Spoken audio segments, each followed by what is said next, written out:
If there's one Alabama position group on defense that I think Georgia should be able to attack next weekend, it's their secondary. As we all know, you've got to be able to both run the ball and throw the ball if you're going to beat a team like Alabama. And you got to remember, before the season starts, Nick Saban picked Georgia and Texas to play in the SEC championship mainly because of Alabama's secondary. He said they've got guys, they've got a lot of talent, but he's not sure how good they are in the back end. And if Georgia wants to come out of Tuscaloosa with a win, they're going to have to stretch the field, and they're going to have to make some big plays by their wide receivers, stretch the field vertically, and get those explosive plays. They're not going to be able to kind of chip and dunk down the field, nickel and dime Alabama down the field over and over again. It's not going to happen. Alabama's secondary is going to have a tough challenge with these Georgia receivers, and co-defensive backs coach Maurice Langston had a lot to say about Georgia's wide receivers this week. I guess to an Alabama reporter, saw this on the internet. He said, quote, "They've got athletic guys. A lot of guys with at least 21 miles per hour on the GPS. They can run. That's the first thing that you notice. They've got explosive guys on the outside. The slot receiver," I think he's talking about Dylan Bell, "is a playmaker. They've got guys on the outside who can make contested catches and over-the-shoulder catches. They can make the challenging across-the-middle catches.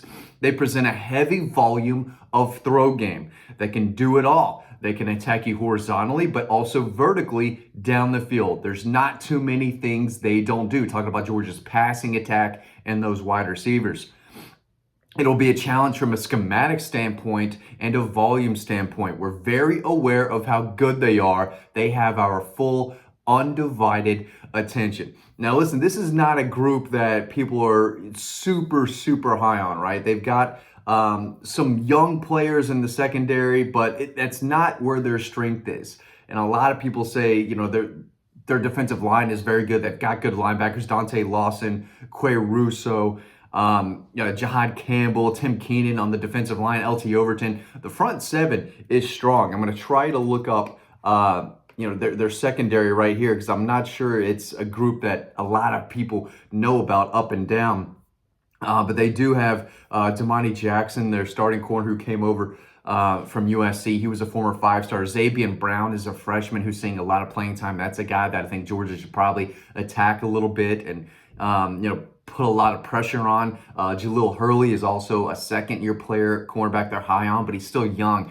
At safety, Keon Sabb, a transfer from Michigan, has their only 2 interceptions this season. Malachi Moore, the free safety. Devonta Smith, another Devonta Smith. He's kind of a veteran. I think this is his 3rd or 4th year. He's another safety. So it's full of talent, but a lot of these guys are really young. I'm not sure that they are, bring the toughness level that you can expect. If you're Carson Beck and Mike Bobo, you want to kind of get the ball out quickly, get it out horizontally, and make those Alabama defensive backs play tough, physical, shed blocks, and go attack. But if you're Georgia, you've got to use the speed that you have. Why have Arian Smith on the roster and create a game plan for him if you're not going to use his elite speed down the field? 4-year player, 5-year player, one of the fastest players in college football. He's got to make a massive impact on this game. Again, Alabama's got some young, talented, defensive backs. None of them can run with Arian Smith. None of them have that type of speed. So they really need to challenge Alabama vertically. And that's something that they just have not done a great job at, even dating back to last year and so far this year. They're not completing those deep balls. It just seems like Carson and the receivers are a little bit off as far as those deep passes. Stetson Bennett did a great job of pushing the ball vertically and hitting guys in stride, hitting them down the field, letting them, run underneath the ball and catch it, letting his receivers do the work. But Carson's just missing, and they've got to hit those big plays down the field, those explosives, if you're going to beat Alabama in Tuscaloosa. The crowd's going to be rocking. The one thing that you can do to get the crowd out of it is hit a big explosive play down the field, and they've got the weapons to do so. Now, if you go back and watch the Kentucky game, there are a lot of times where those Kentucky defensive backs clamped on Georgia's receivers. There were several times where there was just nowhere to go with the football. The receivers have to do a better job of getting open. Dylan Bell is a guy we've talked about, or I talked a lot about this offseason coming into this season as one of the top emerging receivers, not only in the SEC, But across college football, and you look in the box score, and it's, he hasn't done that yet, right? He's got to be more productive.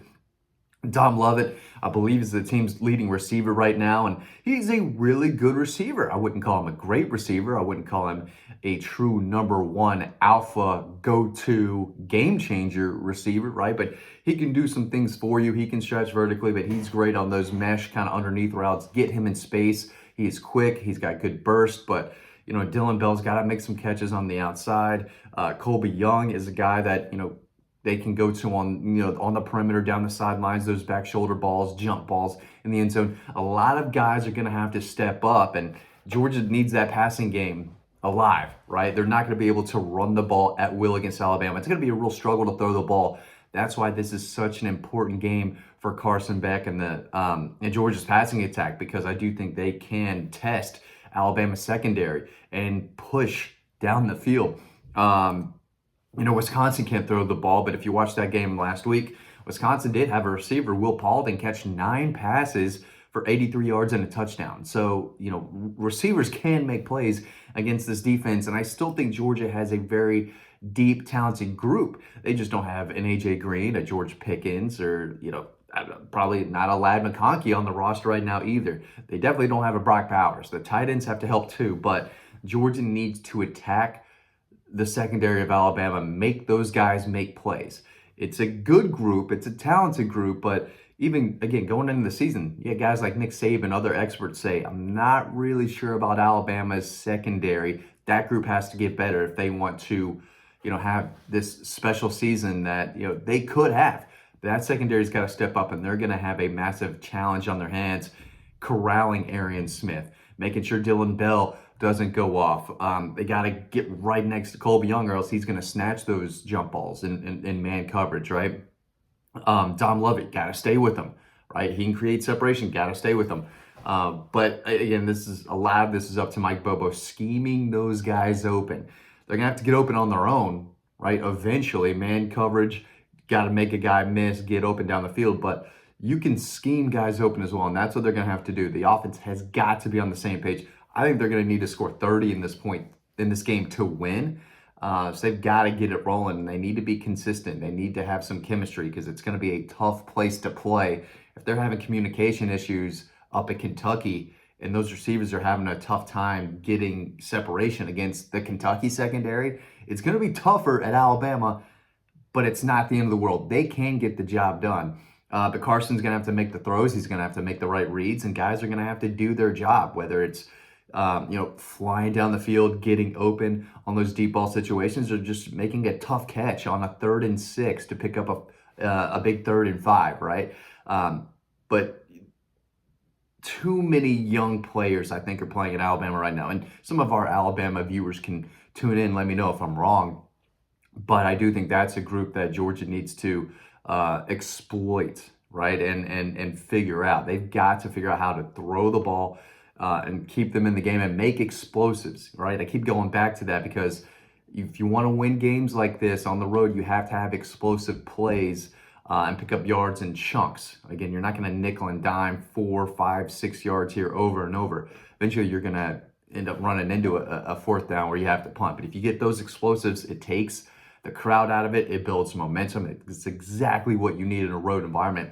And if Carson Beck is this Heisman Trophy type of caliber quarterback, he needs to have a big game here. He needs to light it up, and he needs to make big throws down the field. He's got to hit some of these deep balls that he has been missing so far in his career. But listen, before I forget, get your Bulldog today, collegebronze.com. That's where you can get the #1 Georgia Bulldog statue on the market today. Promo code DAWGPOST, DAWGPOST. This is the only place where you can get a discount on this best looking Georgia statue on the market. All the information is in the description below in this video. Don't miss out on the discount, all right? Take advantage. But I do think it's going to be a really tight game. Georgia can absolutely lose this game, but if everything we've heard about this team throughout the offseason is true, and they do have something maybe up their sleeve that they've been kind of waiting on to use against Alabama, not Kentucky on the road. Again, Georgia played their C game. They were beat up. They still found a way to win that game because they needed to, right?